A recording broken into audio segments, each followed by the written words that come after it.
ইলেকশ্যনৰ আগত সদায় AIDF-এ কয় বোলে লুঙিৰ আৰু টুপিৰ চৰকাৰ হ'ব, এই বুলি কৈ দিয়ে নে নাই? অথচ AIDF-এটো কেতিয়াও লুঙি টুপিৰ চৰকাৰ অসমত বনাব নোৱাৰে, পাৰিব নেকি কওক? অকল মুছলমানেতো অকল মুছলমানসকল ঐক্যবদ্ধ হয়তো কেতিয়াও অসমত চৰকাৰ কৰিব নোৱাৰে অকলে, কিন্তু AIDF-এ সেইটো কথা কৈ দিয়ে। কেলৈ কৈ দিয়ে? যে লুঙিৰ টুপিৰ চৰকাৰ হ'ব, তেতিয়া কি হয়, হিন্দু ভোটবিলাক ঐক্যবদ্ধ কৰিব পাৰে বিজেপিয়ে।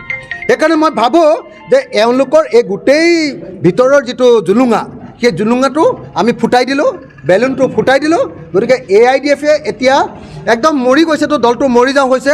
পানীৰ পৰা মাছ এটা উঠাই নিলে কেনেকুৱা হয়, একদম ডপ ডপ ডপ ডপ ডপ ডপ ডপ কৰে নে নকৰে? তেনেকৈ AIDF এতিয়া দপদপাই আছে। সেইকাৰণে ৰাইজৰ দলক গালি পাৰিছে আৰু কংগ্ৰেছেও অকণমান ভয় খাইছে, কাৰণ আমি সকলো ঠাইতে সোমাই গৈছোঁ না।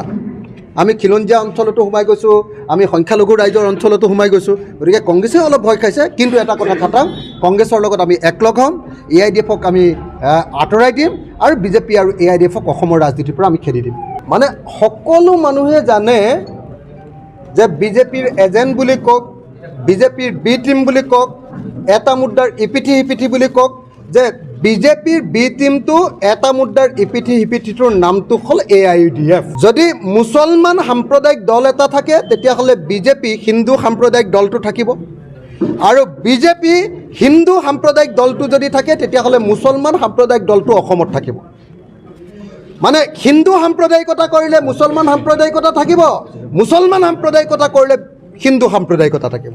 সেইকাৰণে সকলোৱে জানে যে AIDF-ৰ বেলুনটোত পাম দিয়ে কোনে? সকলোৱে জানে যে AIDF-ৰ বেলুনটোত পাম দিয়ে বিজেপিয়ে। AIDF-ৰ বদৰুদ্দিন আজমল ডাঙৰীয়াৰ বেলুনটোত পাম দি, বদৰুদ্দিন আজমল ডাঙৰীয়াৰ পেটটো এনেই ডাঙৰ নেকি?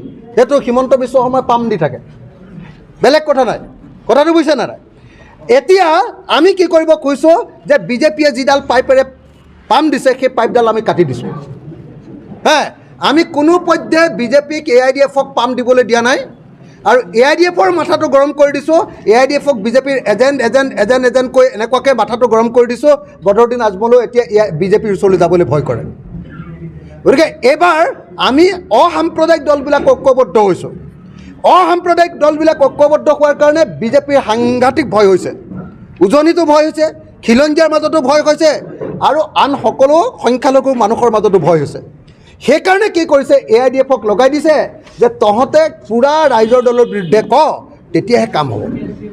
সেইকাৰণে এই মুহূৰ্তত মই আপোনালোকক এটাই কথা ক'লোঁ যে AIDF দলটো হ'ল বিজেপিৰ বি টিম।